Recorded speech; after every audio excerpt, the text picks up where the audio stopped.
Per candidarsi a sindaco del comune di Agrigento dovrà lasciare la sua città, Porto Empedocle, dopo un doppio mandato. È Lillo Firetto, presente stamani per il via ai lavori di Piazza del Casellante. Idealmente si chiude un percorso, quello da amministratore della città di Porto Empedocle, ed è tempo di bilanci, dimissioni ed un'ultima festa dedicata ai migranti programmata per il prossimo 26 aprile. Oggi iniziano i lavori alla Piazza del Casellante, qui a ridosso del porto, ma soprattutto della ferrovia che idealmente prenderà per lasciare Porto Empedocle, a giorni si dimetterà e andare verso Agrigento, verso le elezioni. Sì, è verosimile che io mi fermo qui in aprile e quindi partiamo per questa nuova avventura che mi auguro sia una bella avventura. Questa Empedoclina è stata profondamente una bella avventura, è una bella avventura. Ma questa piazza è anche una di quelle promesse mantenute che celebriamo anche, devo dire, oggi con l'avvio di questo cantiere, che è il punto d'arrivo della strada ferrata. Nelle settimane scorse sono stati completati i lavori ai binari, un binario che non veniva utilizzato da 40 anni.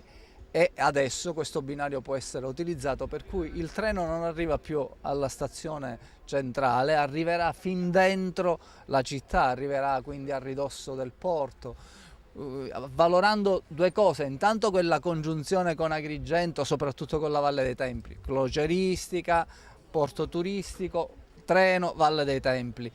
L'altra idea fondante di questo grande percorso è quella della metropolitana di superficie, sulla quale c'è ancora da lavorare e c'è da investire. Che città lascia? Penso al teatro, penso a Marinella, penso al progetto di Lido Azzurro. La prossima settimana inizia la stagione crocieristica.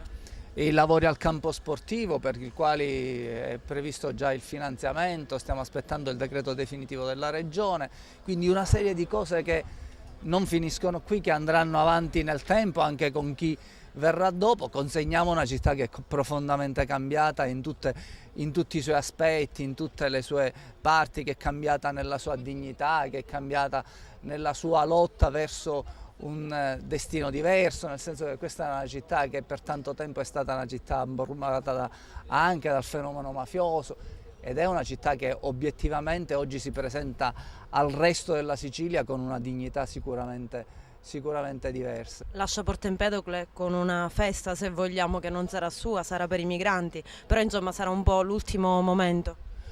Non lascerò mai Porto Empedocle, il destino mio è legato a questa città, è legato ad Agrigento, siamo un'unica cosa, non finirò mai di star qui finché Dio mi darà giorni in terra. Giorno 26 faremo questo concerto, adesso stiamo vedendo se farlo proprio nell'area portuale o farlo all'interno della città.